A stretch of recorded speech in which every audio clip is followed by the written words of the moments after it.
which is an excess of cerebrospinal fluid. This condition had led to a series of surgeries when I was younger, the last being when I was 7, in order to ensure the fluid was draining correctly. It is this fluid that causes extreme pressure in the brain and, as a consequence, all-consuming agony, when your brain feels like it is pushing on the edges of your skull and the pounding is relentless. Bam, bam, bam. Throbbing, throbbing, throbbing.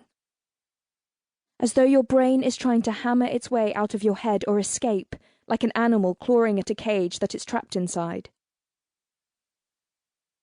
My lesson that morning was with Mrs. Wright, one of the most senior members of the school staff, a harsh and stuffy woman with a hollow, haggard face, short cropped white hair, and a long, bony body. As soon as I entered the class, she reprimanded me for being late and told me to take a seat. At my desk, I lowered my tear-stained face and rested it on my crossed arms, hoping the migraine would ease off and the painkillers would kick in. But the pain and pressure only increased. When I began to cry again, one of my friends asked if she could go into the cupboard and get my pillow. I had made it in textiles class. A blue pillow, decorated with a bright red cherry on the front. In the last few weeks, these headaches had become even more frequent, and my friends knew I often put my head down on it during the breaks between lessons. This time, though, the pillow didn't help, and I continued to cry. And I guess my sobbing had become audible. "Michelle, I am finding it very hard to teach when you are being so loud," Mrs. Wright said. "Can you keep it down?" When I wasn't able to be quiet enough, she ordered me to leave the classroom. I stood, following her orders. I suddenly felt weak and unstable. I walked as far as the door and opened it, when I felt all the energy drain out of my body. I collapsed on the floor, just at the threshold between hallway and classroom, and lost consciousness for a split second, then awoke, feeling out of focus and confused. I could feel the carpet burn on my face. Some of the girls in the class were screaming.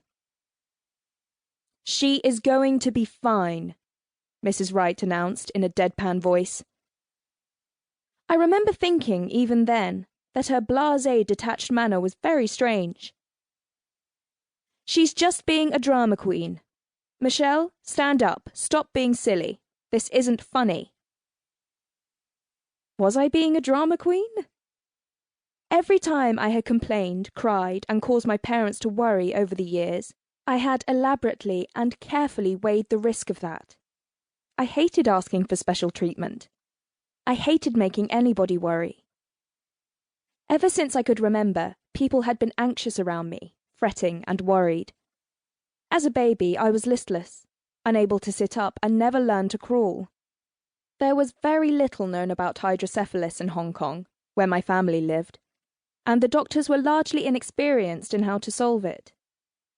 The usual treatment is to install shunts, or, as I called them in my childlike language, tubes, which drain the water from the brain to the stomach.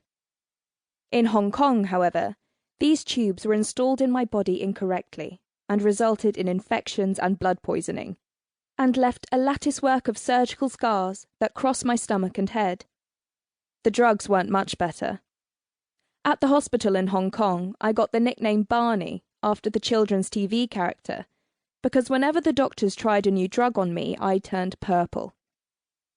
Eventually, my parents flew me to Los Angeles, where a neurosurgeon at UCLA properly diagnosed and treated me, with even more surgery, partly to fix the bad work that had been done before. By the time I was 7 different surgeries had taken their toll on my body. "Michelle, please stand up." I managed to mutter only 2 words. "I can't." Mrs. Wright continued to speak to me as if I was capable of replying, as if this entire fainting episode was a game that I was playing, and she was determined to make me lose. "Well, at least turn over and move out of the door," she continued. "You are eating into valuable time with the class. Do you want to be selfish?